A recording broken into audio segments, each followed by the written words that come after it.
Assalamualaikum warahmatullahi wabarakatuh. Selamat datang di pembelajaran Pendidikan Pancasila dan Kewarganegaraan di kelas 11. Pada bab 2, materi tentang sistem dan dinamika demokrasi di Indonesia. Bersama Ibu Siti Nuryani. Peta konsep pada bahasan kali ini mengenai materi sistem dan dinamika demokrasi di Indonesia, yang mana kita akan membahas beberapa sub pokok bahasan. Yang pertama yaitu tentang hakikat demokrasi, yang kedua yaitu tentang dinamika penerapan demokrasi Pancasila, serta membangun kehidupan yang demokratis di Indonesia.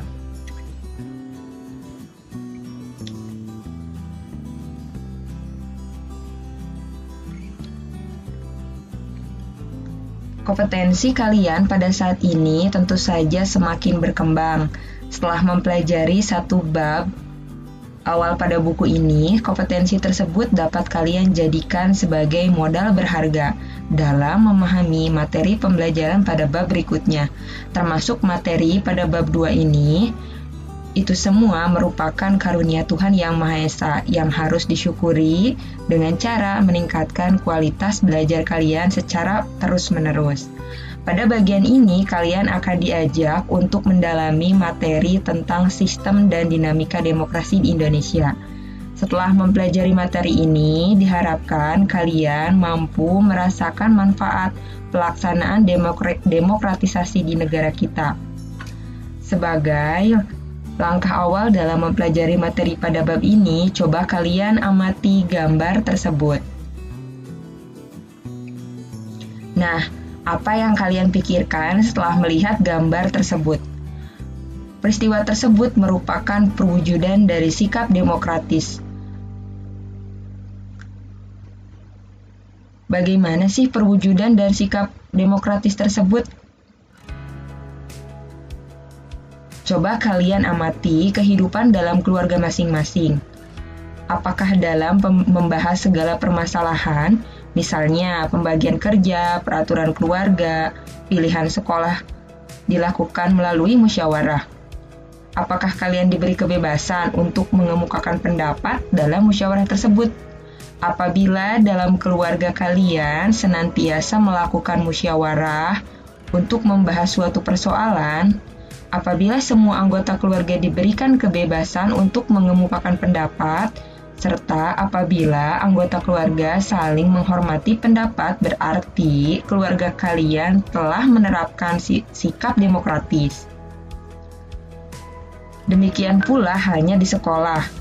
Apabila guru dalam proses pembelajaran senantiasa memberikan kesempatan kepada kalian untuk bertanya, berdiskusi, dan mengemukakan pendapat di sekolah, kalian telah berkembang dalam sikap demokratis.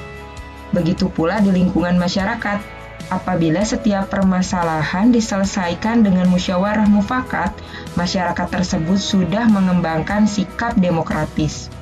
Dalam lingkup negara, apabila sebuah negara melaksanakan pemilihan umum secara jujur dan adil, negara tersebut telah menerapkan demokrasi. Selain itu, apabila negara juga memberikan kebebasan berpendapat kepada warga negaranya, dalam negara tersebut, demokrasi telah dibudayakan. Artinya, nilai-nilai demokrasi telah dipahami dan diamalkan dalam kehidupan berbangsa dan bernegara. Memahami makna demokrasi sangat penting dilakukan, supaya kalian tidak terjebak kepada penafsiran yang salah dalam mengartikan demokrasi. Jika kalian salah dalam menafsirkan makna demokrasi, maka dalam mewujudkannya pun akan salah. Nah, sebenarnya apa sih yang dimaksud dengan demokrasi?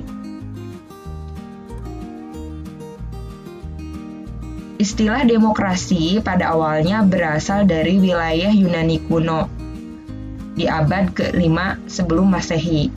Wilayah tersebut dianggap sebagai contoh awal dari sebuah sistem yang disebut sebagai demokrasi modern.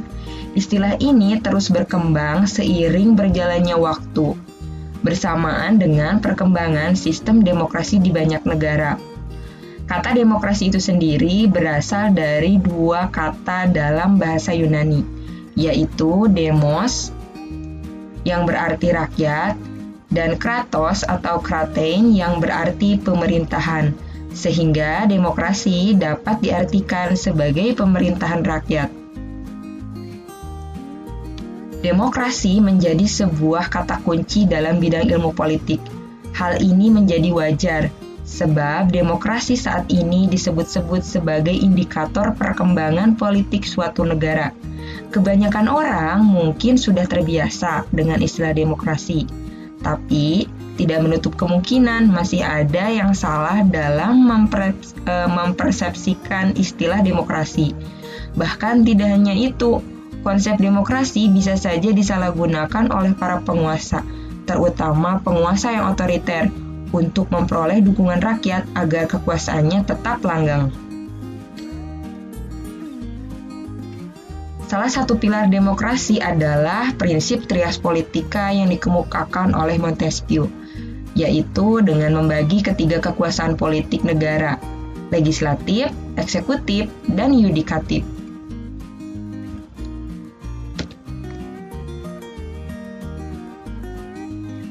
Demokrasi itu sendiri pengertiannya diartikan oleh beberapa ahli.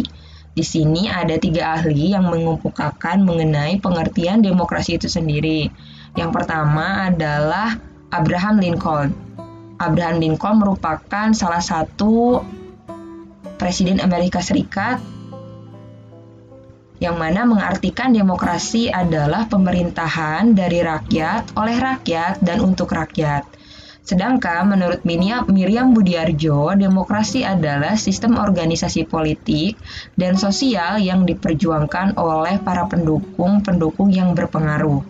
Menurut Henry, sistem politik demokratis adalah sistem yang menunjukkan bahwa kebijakan umum ditentukan atas dasar mayoritas oleh wakil-wakil yang diawasi secara efektif oleh rakyat dalam pemilihan-pemilihan berkala yang didasarkan atas prinsip kesamaan politik dan diselenggarakan dalam suasana terjaminnya kebebasan politik.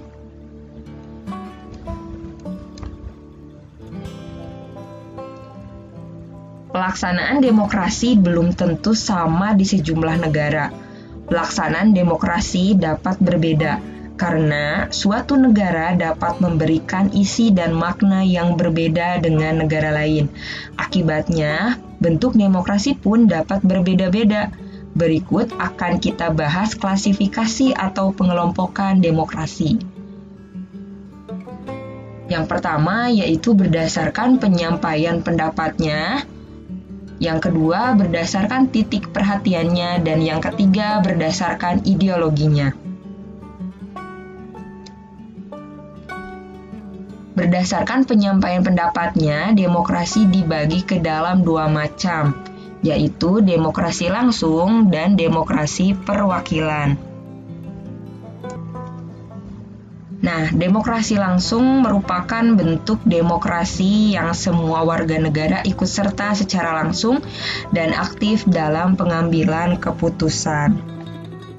Rakyat dapat menyalurkan hak dan pendapatnya tanpa perwakilan. Demokrasi jenis ini dapat dilakukan jika rakyat suatu negara tidak terlalu banyak. Demokrasi langsung merupakan bentuk demokrasi yang semua warga negara ikut serta secara langsung dan aktif dalam pengambilan keputusan pemerintahan. Dalam demokrasi langsung, semua rakyat mempunyai hak membuat keputusan. Keputusan-keputusan rakyat mempengaruhi keadaan politik yang ada. Demokrasi langsung digunakan pada saat awal terbentuknya demokrasi pada abad ke-6 sampai abad ke-3 sebelum Masehi di Athena, yaitu ketika terdapat suatu permasalahan yang harus diselesaikan sehingga seluruh rakyat harus berkumpul untuk membahasnya.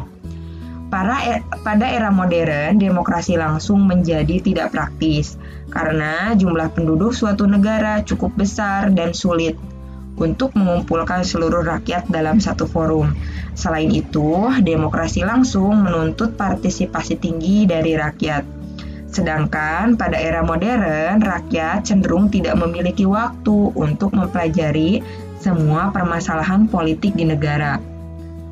Penerapan demokrasi langsung itu sendiri dapat dilakukan saat ini, namun lingkupnya masih kecil atau sangat kecil. Contohnya seperti musyawarah di tingkat RT atau RW yang dapat dihadiri seluruh warga. Selanjutnya adalah demokrasi perwakilan atau demokrasi tidak langsung. Sistem demokrasi dengan memberikan legitimasi kekuasaan kepada orang-orang tertentu yang dipilih langsung oleh rakyat untuk menjadi wakil di pemerintahan. Pada demokrasi perwakilan, rakyat tetap merupakan pemegang kekuasaan tertinggi. Rakyat memilih wakilnya dalam pemilihan umum untuk membuat keputusan politik. Mereka akan menduduki lembaga eksekutif dan legislatif. Eksekutif merupakan lembaga pemerintahan yang bertugas menjalankan peraturan perundang-undangan. Lembaga legislatif merupakan lembaga yang bertugas membuat peraturan untuk menjalankan organisasi negara. Contohnya yaitu para wakil rakyat yang duduk di lembaga perwakilan rakyat atau disebut dengan anggota DPR. Mayoritas negara di dunia menggunakan sistem demokrasi perwakilan. Setidaknya ada 2 faktor yang mempengaruhi pelaksanaan sistem demokrasi perwakilan, yaitu jumlah warga negara dan luas wilayah. Mayoritas negara mempunyai jumlah warga negara yang banyak dan wilayah yang begitu luas, sehingga menyulitkan proses pengambilan kebijaksanaan. Oleh karena itu, pelaksanaan sistem demokrasi perwakilan cukup efektif diterapkan di negara modern.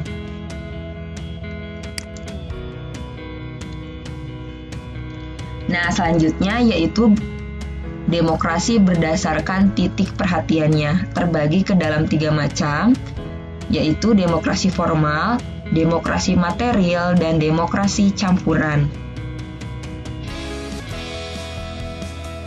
Nah, demokrasi formal yaitu sistem demokrasi yang menjunjung tinggi persamaan dalam bidang politik, tetapi dalam bidang ekonomi memegang asas persaingan bebas.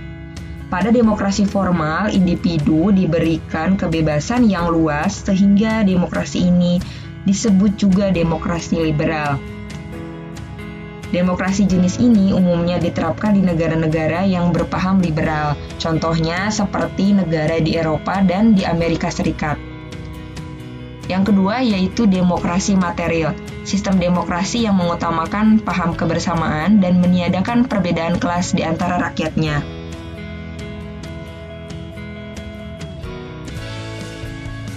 Penguasa negara menjadikan segala sesuatu sebagai milik negara dan hak pribadi tidak diakui. Kebebasan di bidang politik pun tidak diprioritaskan. Nah, penerapan demokrasi material ini sering digunakan di negara-negara yang berpaham sosialis atau komunis. Nah, yang ketiga yaitu demokrasi campuran. Sistem demokrasi gabungan antara demokrasi formal dan material. Demokrasi ini persamaan individu diakui, tetapi dalam hal-hal tertentu diatur oleh negara. Demokrasi campuran sering digunakan atau dianut oleh banyak negara, yaitu negara non-blok.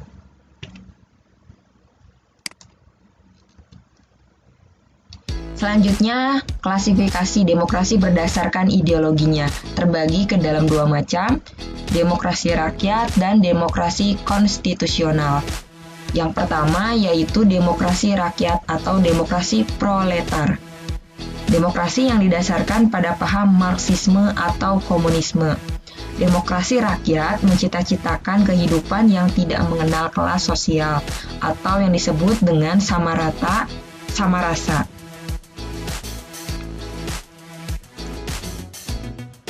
Monopoli hak kepemilikan ada pada negara, bukan perseorangan. Negara mempunyai legitimasi untuk melakukan pemaksaan, bahkan kekerasan untuk mencapai masyarakat yang dicita-citakan tersebut. Yang kedua yaitu demokrasi konstitusional atau demokrasi liberal. Demokrasi yang didasarkan pada kebebasan atau individualisme. Ciri khas pemerintahan demokrasi konstitusional adalah kekuasaan pemerintahannya terbatas dan tidak diperkenankan banyak melakukan campur tangan dan bertindak sewenang-wenang terhadap rakyatnya.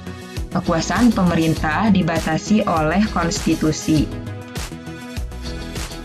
Dalam konstitusi dijamin mengenai hak asasi manusia. Jadi, dalam pelaksanaannya, sistem demokrasi konstitusional sangat menjunjung hak asasi manusia.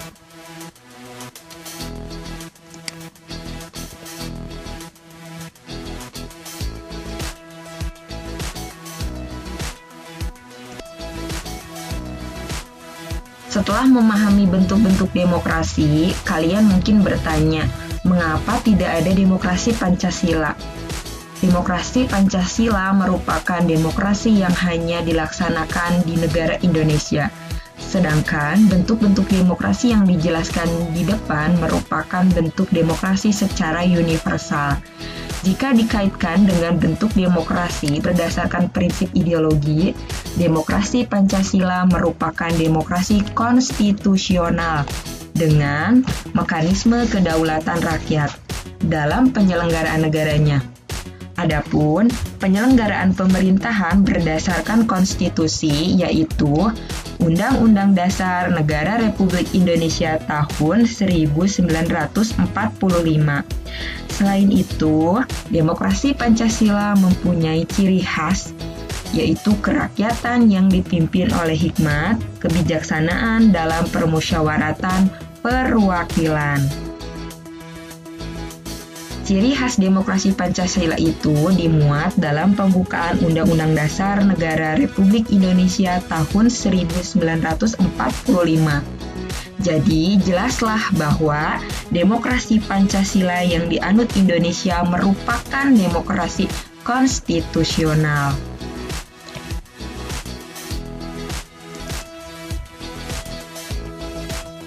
Selanjutnya yaitu prinsip-prinsip demokrasi.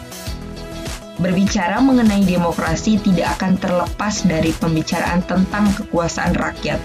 Seperti yang diungkapkan pada bagian sebelumnya, bahwa demokrasi merupakan pemerintahan dari rakyat, oleh rakyat, dan untuk rakyat. Secara eksplisit ditegaskan bahwa rakyatlah pemegang kekuasaan yang sebenarnya. Demokrasi sebagai sistem politik yang saat ini dianut oleh sebagian besar di dunia. Tentu saja memiliki prinsip-prinsip yang berbeda dengan sistem yang ada di negara lain. Henry sebagaimana dikutip oleh Miriam Budiarjo dalam bukunya yang berjudul Dasar-Dasar Ilmu Politik mengungkapkan prinsip dari demokrasi yang akan mewujudkan suatu sistem politik yang demokratis. Adapun prinsip-prinsip tersebut yaitu sebagai berikut. Yang pertama, menyelesaikan perselisihan dengan damai dan secara melembaga, menjamin terselenggaranya perubahan secara damai dalam suatu masyarakat yang sedang berubah, menyelenggarakan pergantian pimpinan secara teratur, membatasi pemakaian kekerasan sampai minimum, mengakui serta menganggap wajar adanya keanekaragaman, serta menjamin tegaknya keadilan.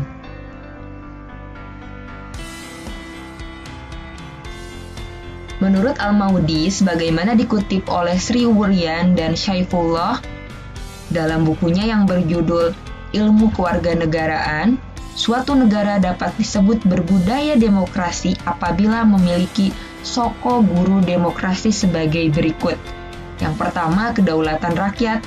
Kedua, pemerintahan berdasarkan persetujuan dari yang diperintah, kekuasaan mayoritas, hak-hak minoritas, jaminan hak-hak asasi manusia, pemilihan yang bebas dan jujur, persamaan di depan hukum, proses hukum yang wajar, pembatasan pemerintahan secara konstitusional, pluralisme sosial, ekonomi, dan politik, nilai-nilai toleransi, pragmatisme, kerjasama, dan mufakat. Prinsip-prinsip demokrasi yang diuraikan di atas sesungguhnya merupakan nilai-nilai yang diperlukan untuk mengembangkan suatu bentuk pemerintahan yang demokratis. Berdasarkan prinsip-prinsip inilah, sebuah pemerintahan yang demokratis dapat ditegakkan. Sebaliknya, tanpa prinsip-prinsip tersebut, bentuk pemerintahan yang demokratis akan sulit ditegakkan. Demikian penyampaian materi dari Ibu mengenai demokrasi. Semoga dapat dipahami. Jangan lupa banyak membaca karena ilmu sosial itu tidak cukup hanya satu sumber saja, melainkan lebih banyak dari berbagai sumber. Mohon maaf bila penyampaian materi dari Ibu kurang jelas. Terima kasih. Assalamualaikum warahmatullahi wabarakatuh.